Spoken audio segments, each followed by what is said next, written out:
La España del siglo XX estuvo marcada por 4 grandes etapas. Comenzaremos con la crisis de la Restauración y la Segunda República Española, y seguiremos con la Guerra Civil y su principal consecuencia, el franquismo. En 1902 comenzó la crisis de la Restauración, caracterizada por los intentos de reformar el régimen desde el poder. A pesar del esfuerzo de los gobiernos conservadores y liberales, la renovación del régimen no fue posible debido a la corrupción interna, la presión de los nacionalismos y el violento clima social, con sucesos como la Semana Trágica de Barcelona y el asesinato de Canalejas llevándolo a su descomposición. Durante la Primera Guerra Mundial, muchos de los ingresos de los sectores industriales no llegaron a las clases humildes, lo que provocó graves tensiones sociales, que derivaron en la crisis de 1917. Esta tuvo profundas consecuencias sociales, militares y políticas. Entretanto, los nacionalismos catalán y vasco exigían su autonomía, y España perdió la colonia de Marruecos. En enero de 1930, el dictador Primo de Rivera presentó su dimisión ante Alfonso XIII, volviendo a la monarquía, aunque brevemente, puesto que las elecciones municipales dieron victoria a los republicanos, proclamándose así la Segunda República Española el 14 de abril de 1931. La República se dividió en 3 períodos bien diferenciados. El bienio reformista. Republicanos y socialistas formaron un gobierno de coalición presidido por Manuel Azaña.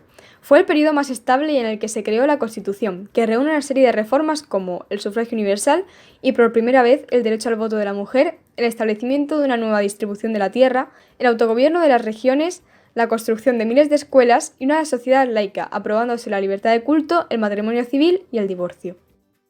El bienio negro. El rechazo a las reformas creó una violenta oposición al gobierno, que provocó la dimisión de Azaña y la convocatoria de elecciones.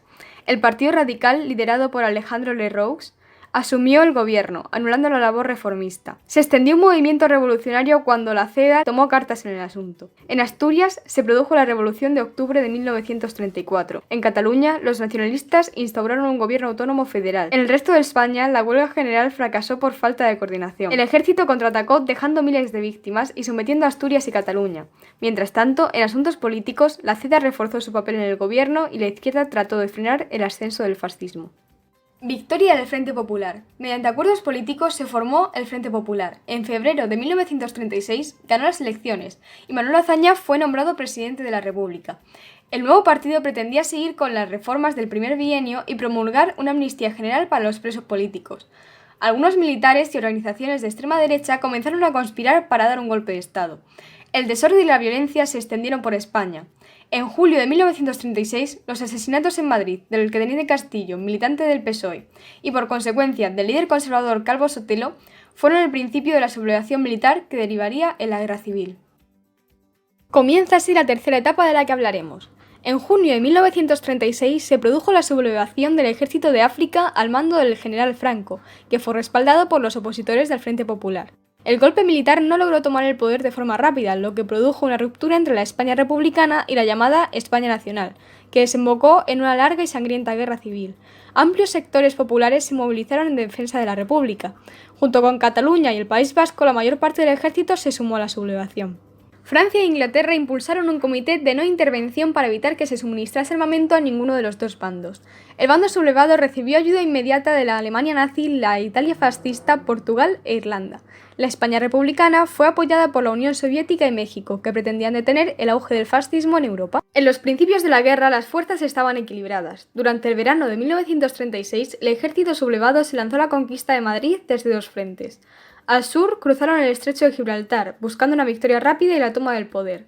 Desde el norte, las tropas también avanzaron hacia la capital. Ni unas ni otras pudieron tomar Madrid, por lo que cambiaron de estrategia y las tropas sublevadas en Toledo quedaron sitiadas en el Alcázar. A principios de 1937, las tropas nacionales fracasaron en su intento de aislar Madrid desde los frentes del Guadalajara y del Jarama, aunque conquistaron Málaga. En abril se produjo el bombardeo de Guernica, dejando numerosas víctimas civiles. En verano se produjeron las batallas de Brunet y Belchite. El bando sublevado conquistó Bilbao, Cantabria y Asturias, por lo que se centró en el frente de Aragón, como preparación para el asedio producido en Madrid en noviembre. En diciembre se inició la batalla de Teruel. En 1938 se produjo la batalla del Ebro y los sublevados lanzaron una ofensiva definitiva sobre Cataluña. A principios de 1939 miles de personas huyeron de España y fueron confinadas en campos de refugiados del sur de Francia. El desplome definitivo del bando republicano provocó la caída de Madrid y Valencia. El 1 de abril de 1939 el bando rebelde anunció la victoria de la España nacional. El general Franco fue confirmado como jefe de Estado. El caudillo impuso un régimen autoritario inspirado en los principios del fascismo. En la posguerra, la población civil se convirtió en el objetivo de los ataques militares. Murieron más de 500.000 personas y muchos refugiados tuvieron que exiliarse en países como Francia, México y Argentina. El régimen de Franco emprendió una dura represión contra todo sospechoso de haber apoyado al gobierno de la República. Esta represión ahondó el horror y la división ideológica del país en dos Españas, algo que perduró durante la dictadura franquista. El Estado franquista adoptó los símbolos de la falange, el saludo fascista, el himno de cara al sol y la camiseta azul de tipo paramilitar. El nuevo régimen político acabó con la división de poderes, la Constitución, las libertades individuales, los partidos políticos y toda institución de representación ciudadana. Franco pasó a detentar el poder ejecutivo y legislativo. En 1937, todos los grupos políticos franquistas quedaron unificados en un nuevo partido, el Movimiento Nacional. En 1942 se crearon las Cortes, pero no tenían poder decisorio. Representaban a los sindicatos, los municipios y las familias. En ausencia de una constitución se promulgaron las leyes fundamentales del reino. La derrota de la Alemania nazi y de la Italia fascista en la Segunda Guerra Mundial dejó a Franco en desprovisto de sus principales aliados. En 1946 la ONU condenó el fascismo, por lo que España quedó aislada internacionalmente. El régimen fascista se vio obligado a moderar su imagen exterior y accedieron al poder miembros católicos, inaugurando la etapa del nacionalcatolicismo. España se definió legalmente como un reino, y el Fuero de los Españoles de 1945 se presentó como una especie de Carta de Derechos Individuales. En los años 50 se rompió el aislamiento internacional, y en 1955 fue admitida en la ONU. El franquismo promovió la autarquía, cuyo objetivo era lograr la autosuficiencia frente al exterior. Los resultados fueron la escasa producción que obligó al racionamiento de alimentos y la disminución de la actividad económica. En 1956 la crisis se agudizó, por lo que surgieron disturbios universitarios y huelgas. Franco nombró como miembros del gobierno a jóvenes economistas que diseñaron una nueva política. Inició así una nueva etapa, el franquismo desarrollista, durante el cual se desarrollaron nuevos núcleos industriales en el norte. La agricultura tradicional se transformó a una agricultura moderna en la que se ampliaron los regadíos, se incrementó la mecanización y el uso de fertilizantes. La ocupación del sector agrario se redujo, mientras que la de los sectores secundarios y terciarios aumentó. Franco impuso la ley orgánica del Estado que aseguraba la continuidad del régimen tras su muerte. La clase política franquista estaba dividida entre los aperturistas, que reclamaban la evolución del régimen hacia el liberalismo y el pluripartidismo, y los inmovilistas de ultraderecha, que rechazaban los cambios. Luis Carrero Blanco ejerció como presidente entre junio y diciembre de 1973, promoviendo el desarrollo económico. En el ámbito internacional, reafirmó la posición española mediante los acuerdos de cooperación militar con Estados Unidos y la Comunidad Económica Europea. En 1973, Carrero fue asesinado por ETA, un grupo terrorista de ideología marxista. El nuevo presidente del gobierno fue Carlos Arias Navarro. En su mandato se volvió al inmovilismo, en un contexto económico y político de gran tensión. En 1973 se produjo la crisis internacional del petróleo, que provocó una grave crisis económica.